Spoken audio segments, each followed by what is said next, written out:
Deputy speaker Ranbir Gangwa की कोठी के सामने से हम आपको अपडेट कर रहे हैं। आशा वर्कर बड़ी तादाद में यहाँ पे अपनी मांगों को लेकर आई है, क्योंकि 33 दिन से लगातार यहाँ उनकी हड़ताल चली हुई थी। इससे पहले वो अलग अलग सांसदों को, विधायकों को, मंत्री को ज्ञापन दे चुकी थी। आज यहाँ ज्ञापन देने आई थी।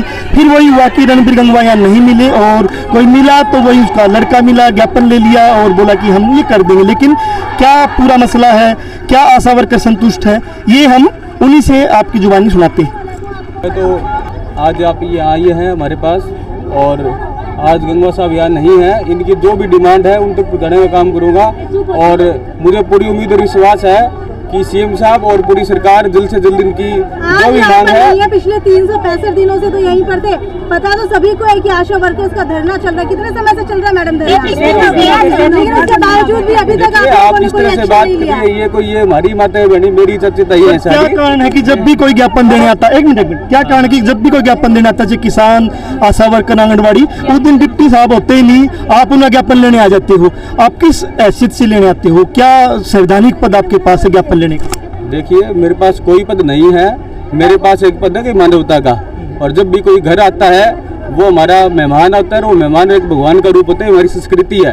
अब जब कोई आता है तो भाई ऐसा नहीं है कि मैं घर के अंदर बैठ जाऊँ और मैं इनसे मिल लेना हूँ। ये लोग को ये पड़े हमारे स्पीकर साहब क्यों नहीं मिल रहे सर? हर बार ये होता है कि मिलते नहीं है, तो क्या जवाब देता है इस ज्ञापन? चंडीगढ़ थे, आज राजस्थान में उनकी ड्यूटी लगी हुई है, इलेक्शन में उधर गए हुए हैं।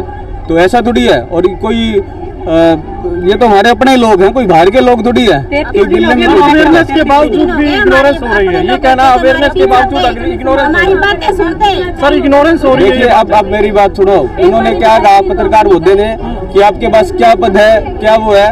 तो देखिए, मेरी नहीं है मेरे पास पद, और इसीलिए मैं तो जो इनकी डिमांड है कि वो लेके इनकी डिमांड जो ऊपर तक पहुँचाने का काम करेंगे। लेकिन मैं इतना विश्वास मुझे जरूर है कि सरकार जल्दी हमारी जो जितनी भी हमारी माताएं बहनें, जितनी हमारी आशा वर्कर बहनें, इनकी बात सुनेगी। सर, क्या स्पीकर साहब इनसे आके मिलेंगे? उम्मीद है, आपने ज्ञापन लिया चाहे नहीं, क्या इसके बाद मिलेंगे वो इनसे आके?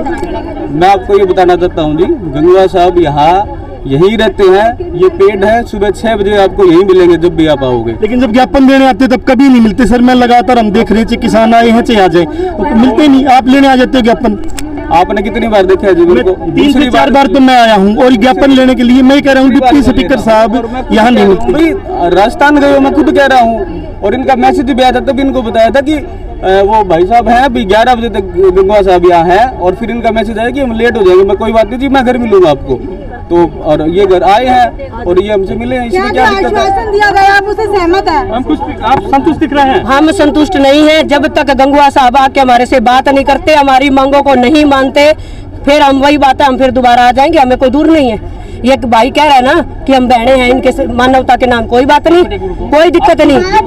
किराया भाड़ा लगा करके और आशा वर्कर बिल्कुल बिल्कुल, हम ऑटो का किराया लगा के आएंगे, और ब्याज समेत गंगवा साहब से लेके जाएंगे। हम ये आपको इनके माध्यम से बता रहे हैं। इनको शर्म नहीं आती?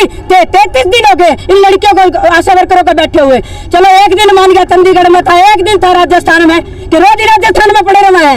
इनको पता लगता है कि भाई बता दिया है कि राजस्थान में जब भी कोई ज्ञापन देने को जाता तो कभी राजस्थान में होते, कभी कहीं होते। बिल्कुल पता, सबको पता है। ये ना अंधी, बहरी और गूंगी सरकार है, जिसमें गंगवा साहब भी आते हैं। ये जो है ना, ये भी बीच में है। अंधे, बहरे, गूंगे सारे आइए। हमारा दर्द रो रहा है, हमें पता लग रहा है हमारा दर्द अंदर का।